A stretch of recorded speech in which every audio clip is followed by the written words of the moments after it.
Happy Chhath पूजा दोस्तों। दुनिया का एकमात्र ऐसा पर्व फेस्टिवल जिसमें साक्षात ईश्वर की पूजा होती है, डूबते और उगते हुए सूर्य दोनों की। यूं बात की जाए छठ की, तो छठ एक बहुत ही पुराना प्राचीन त्योहार है। इसकी इतिहास के बारे में जानें तो सर्वप्रथम इस पूजा को सूर्य षष्ठी भी कहा जाता है। इस वीडियो में आप लोग देखेंगे और जानेंगे कि इसका इतिहास कैसा है, इसका साइंटिफिक सिग्निफिकेंस क्या है, रिचुअल्स क्या है, लोगों की आस्था क्या है और कैसे छठ जो है 2025 तक पूरी दुनिया में एक ग्लोबल फेस्टिवल बन चुकी है। तो चलिए शुरू करते हैं इस पवित्र यात्रा को और एक एक करके समझते हैं। सबसे पहले मैं ये बताना चाहूँगा आप सबों को कि छठ पूजा क्या है। छठ पूजा बेसिकली एक 4 दिन का व्रत है, फेस्टिवल है, जिसमें वक्त सूर्य देव की और छठी मैया जो कि सूर्य भगवान की सिस्टर बहन है, उनकी पूजा की जाती है इसमें। और ये एकमात्र ऐसा फेस्टिवल है जिसमें उदयमान सूर्य यानी राइजिंग सनराइजिंग के समय में जो राइजिंग सन एंड अस्तांचलगामी सूर्य की पूजा होती है, मतलब सनसेट के टाइम में की सूर्य की पूजा की जाती है, इसकी आराधना की जाती है। ये फेस्टिवल अगर आप समझें तो हमें प्रकृति से डायरेक्ट जोड़ कर रखे, क्योंकि ये फेस्टिवल जो बिहार, पूर्वांचल, झारखंड, नेपाल के लोग हैं वो इस चीज़ की इम्पोर्टेंस को बहुत अच्छे से समझते हैं कि ये ऐसी फेस्टिवल है जो व्रती होते हैं इसमें, और जो व्रत कर रहे होते हैं वो जो ड्रेस पहनते हैं ना इसमें, वो ड्रेस ऐसी होती है को बिल्कुल नेचुरल होती है। मतलब उसमें ऐसा है कि आप सिलाई चलाई हुई चीज़ें भी नहीं पहननी होती अगर बहुत ही डीपली आप बात करें तो। और इसके चारों दिन के जो व्रत हैं वन स्टेप बाय स्टेप बहुत ही डीप हैं, है ना। मैं एक एक करके आपको सब कुछ समझाने की बताने की कोशिश करूँगा। ये फेस्टिवल बेसिकली शुद्धता, तप, नियम, संकल्प और प्रकृति के प्रति श्रद्धा का एक महोत्सव की तरह है। ये कोई साधारण त्योहार नहीं, एक महोत्सव है। अगर आप बात करें छठ की इतिहास के बारे में, हिस्ट्री के बारे में, तो वैदिक पीरियड के समय में ही इसकी स्टार्टिंग है। छठ पूजा का जो, अगर मैं पहले बात करूं, प्रमाण जो ऋग्वेद में मिलता है, उस समय से ही सूर्यदेव को ऊर्जा, आरोग्य, समृद्धि का प्रतीक माना गया है ना। सूर्य भगवान के कई मंत्र हैं, आप जानते हैं, है ना। ओम ध्येय सदा सवित्र मंडल मध्यवर्ती नारायणी सरसिजा सन्नविष्ट केयुरवाण मुकुरमान टुंडलवान क्रीडी हारि हिरण्य वपुर संचक्र प्रभाकरम नमस्तुते ओम सूर्याय नमः। सूर्य के कई नाम हैं और ये महामंत्र था है सूर्य का, जो मैं बचपन में कभी सीखा था, मुझे मेरे बड़ों ने सिखाया था और मुझे अब तक याद है। आज भी मैं सूर्य भगवान को अर्घ देता हूँ, सुबह देता हूँ। मैं दिल्ली में रहता हूँ, दिल्ली एनसीआर में, बट ये मेरी एक हैबिचुअल है। मैंने अपने अंदर एक हैबिट्स बना रखा है सूर्य को अर्घ देना। ओके। जैसा कि मैंने आपको बताया, वैदिक पीरियड की जगह में ही आप छठ पूजा के बारे में आपको प्रमाण मिल जाएगा। उस समय से ही सूर्यदेव की पूजा की जाती थी। और आप बात करो अगर बिहार की, मिथिलांचल की, मिथिला नरेश की पुत्री है ना, जिनका कुछ स्थान, पहले बिहार जो है, नेपाल भी बिहार का ही पार्ट हुआ करता था, तो बिहार बहुत बड़ा था, मगध। तो उसमें मिथिलांचल, हमारी मिथिला नरेश जनक की जो पुत्री माता जानकी है ना, वो भी इसको पहली बार की हैं छठ पूजा को। जी हाँ, हमारे राम की प्रिय सिया माता सीता ने छठ पूजा को किया। मैं बता रहा हूँ कैसे। रामायण में ही छठ की पूजा हुई थी। एक्चुअली क्या हुई थी कि वनवास से वापस आने के बाद माता सीता ने सूर्य षष्ठी का व्रत रखा था, और यही सूर्य षष्ठी व्रत जो है आज छठ पूजा के नाम से जाना जाता है। इसे अयोध्या में राज्य, सुख और शांति प्राप्ति हुई थी, इसलिए माता सीता ने किया था। और इसके बाद बात करें तो महाभारत में आपने देखा होगा, पढ़ा होगा कि कुंती पुत्र कर्ण, जो कि अंग नरेश, अंग के राजा, अंग कौन है आज का वर्तमान समय बिहार के भागलपुर डिस्ट्रिक्ट, जी हाँ, बिहार का भागलपुर डिस्ट्रिक्ट जो है वो अंग प्रदेश कहलाता था। और वहीं पर जो है भगवान सूर्य की पूजा कुंती पुत्र कर्ण, जी हाँ, जो सूर्यदेव का अंश थे, वो हर दिन सूर्य को अर्घ दिया करते थे ऐसे ही। फिर द्रौपदी ने भी पांच पांडव के सुख शांति के लिए छठ व्रत रखा था। इसकी बहुत पुरानी से पुरानी कथाएं हैं। फोल्क ट्रेडिशन की बात करें तो जो पूर्वी उत्तर प्रदेश है, बिहार है, नेपाल है, झारखंड है, वहाँ के लोग कहते हैं कि छठी मैया बच्चों की रक्षा करती है, उनकी आरोग्य और सफलता का वरदान देती है। इस फेस्टिवल को फैमिली के वेल्थ हेल्थ से रिलेट किया गया है। अब now being a science student, मैं इसको छठ पूजा को एक साइंटिफिक इंपॉर्टेंस की तरह भी समझता हूँ और आपको बताने की कोशिश करता हूँ, आप भी इजली समझ जाएंगे कि सबसे पहले सोलर एनर्जी एंड हीलिंग। आज कई बड़े बड़े राइटर्स की बुक है, आप देख सकते हो, जो आपको फास्टिंग रखने के लिए बड़े बड़े डॉक्टर्स भी कहते हैं कि इवनिंग में आपको सन सेट के पहले खा लेनी चाहिए, कोशिश करनी चाहिए।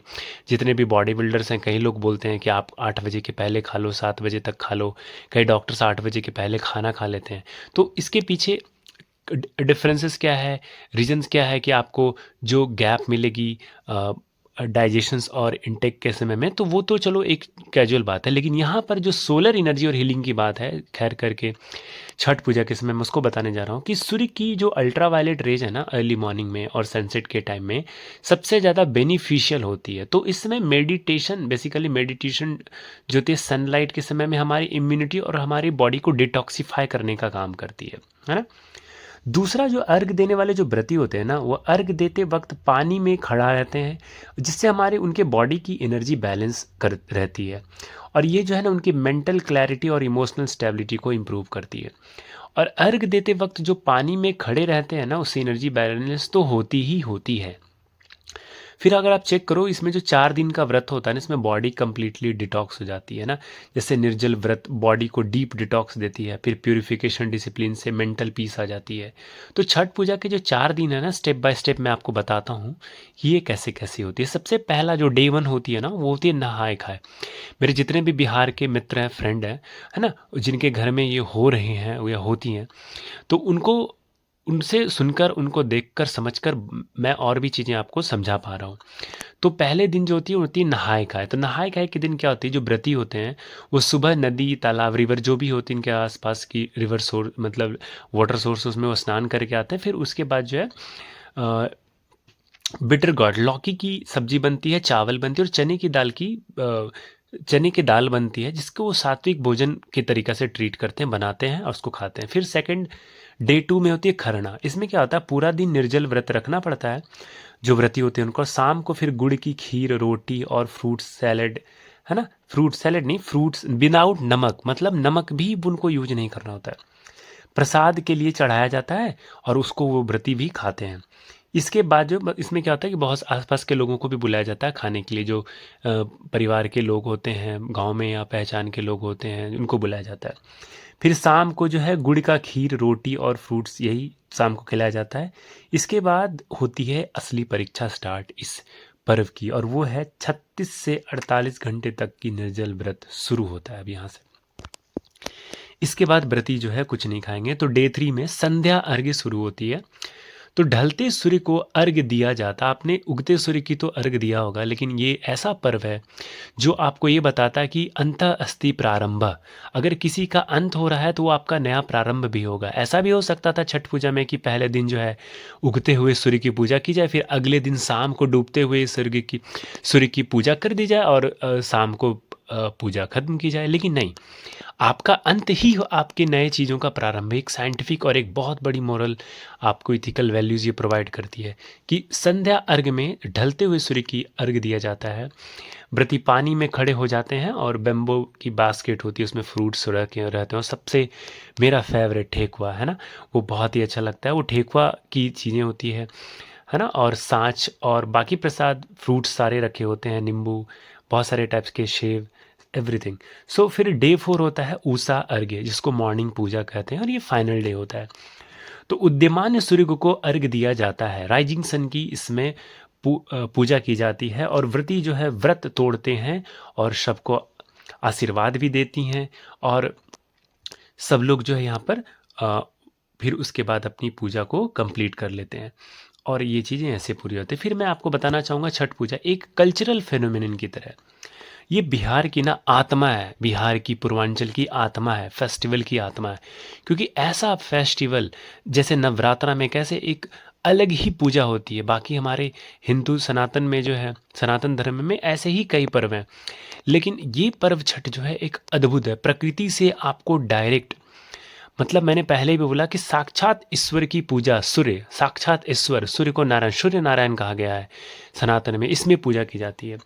तो बिहार का ना सबसे बड़ा फेस्टिवल है ये, बिहार की आत्मा है, आप समझ लो कि पटना का आप गंगा घाट ले लो, भागलपुर का गंगा घाट ले लो, मुंगेर का ले लो, बाढ़, बख्तियारपुर, जितने भी है ना, मुजफ्फरपुर, सीतामढ़ी, कोई भी क्षेत्र ले लो, चंपारण ले लो, पूर्वी चंपारण ले लो, पूर्णिया ले लो, कटिहार ले लो, गया ले लो। सो ये सारे जो क्षेत्र हैं, ये सब जगह पर आपको सारे घाट में, आपको घाट घाट पर लाखों के लाखों लोग सूर्य को अर्घ देते हुए छठ पूजा करते हुए नजर आएंगे। यही नहीं, जो पूर्वांचल के लोग हैं वो दुनिया में 2025 तक वर्ल्ड के अलग अलग एरा टेरिटरी तक पहुंच गए हैं, और इसकी झलक जो है आपको USA, UAE, Nepal, Mauritius, UK, Australia, south Africa, ये सारे जगह पर आपको ये करते हुए नजर आएंगे। मीन्स पूर्वांचल, नेपाल, बिहार, झारखंड, जो कि वहाँ के जो लोग हैं, जो हमारे देश भारत से दूसरे देश में चले गए, वहाँ पर भी उन्होंने अपनी संस्कृति, सनातन छठ इतना महान है ही कि बिहार के लोग इस दिन अगर अपने बिहार से बाहर रह गए, उनका शरीर बस दूसरे राज्य में, दूसरे देश में होगा, उनकी आत्मा सिर्फ वो जो भजन है ना छठ माँ का, वो जो बजता है ना, उसकी आत्मा, रूह जो है उसके दिल से उसके शरीर को छोड़ के सीधे बिहार चले जाए, ऐसा उसको अनुभूति होती है कि उसके प्राण के साथ उसका शरीर भी काश अगर हो ले जाया जा सके तो वो सच में बिहार ही चले जाए। ऐसा दिव्य होता है उनके अंदर, वो पिरोए हुए हैं छठ उसके अंदर। मैं आपको क्या समझाऊं, वो बिहार के लोग, पूर्वांचल के लोग, झारखंड और नेपाल के लोग इस चीज़ को अनुभूति कर पाते हैं। फिर मैं आपको बताना चाहूँगा छठ पूजा मॉडर्न टाइम्स में 2025 में, जो को आप दिल्ली एनसीआर में अगर हो तो आप देख सकते हो जो मेगा घाट और इंफ्रास्ट्रक्चर्स क्रिएट की जाती है ना। तो आप देख सकते हो इंडिया के बड़े शहरों में, दिल्ली में, मुंबई में, बेंगलुरु में, कोलकाता में, है ना, digital LED screen, first aid boards, water proofs Ghats, है ना, यहाँ के जो स्विमिंग पूल्स होते हैं वहाँ पे भी बनाए जाते हैं। और यहाँ पर जो AI based crowd management system भी आज 2025 में दिल्ली एनसीआर में देखी गई थी। और ये फेस्टिवल, आप सच बताओ ना, आप इसके प्रसाद से लेके किसी भी चीज़ को देख लो, that is directly related to the biodegradable activity. Means anything, इसमें कुछ भी ले लो, आप देख लो डे 1 में आपको किसी भी रिवर सोर्स के पास ही पूजा करनी है तो सबसे पहले आप नदी को साफ करवाओगे। Means you are basically cleaning the nature, that's the impact. So ये फेस्टिवल ना, मतलब मैं कितना भी कह दूँ, ये शब्दों में मैं बयान नहीं कर पाऊँगा। ये इको फ्रेंडली सेलिब्रेशंस है, इसमें प्लास्टिक फ्री घाट्स होते हैं, मिथिला पेंटिंग वाले लोग, बेम्बू शूप, ये बहुत सारे तरीके, अपने अपने जो लोकेलिटी होती है, बिहार की ट्रेंड है, टोकरी का ट्रेंड, ये सब सारी चीज़ें, और व्रती जो है पूरे समाज के लिए करती है ये पूजा। अगर आप ध्यान से देखो, ये मेरा ऑब्जर्वेशंस है, इस पूरे फेस्टिवल्स में मैंने एक चीज़ देखा दिल्ली एनसीआर में, जब मैं ये देखने गया तो मुझे एक चीज़ समझ में आया कि इस फेस्टिवल में अगर आप व्रती को देखो तो इनका शरीर का जो पार्ट है वो जल में होता है, और बाकी ये सूर्य नारायण की पूजा करते हैं। और यहाँ जहाँ पर घाट बनाया गया आप देख सकते हो, यहाँ पर अग्नि भी जल रही है, तो ये अग्नि है और जल तो है ही, और ये आसमान की तरफ भी हमारा बॉडी होता है, और ध्यान जो अर्घ देते हैं सूर्य नारायण को आसमान गगन से देखते हुए, ये आकाश, अग्नि, इनकी पूजा होती है। अर्थात ये क्षिति, जल, पावन, पावक, गगन, समीरा, ये पंच तत्व की भी पूजा है।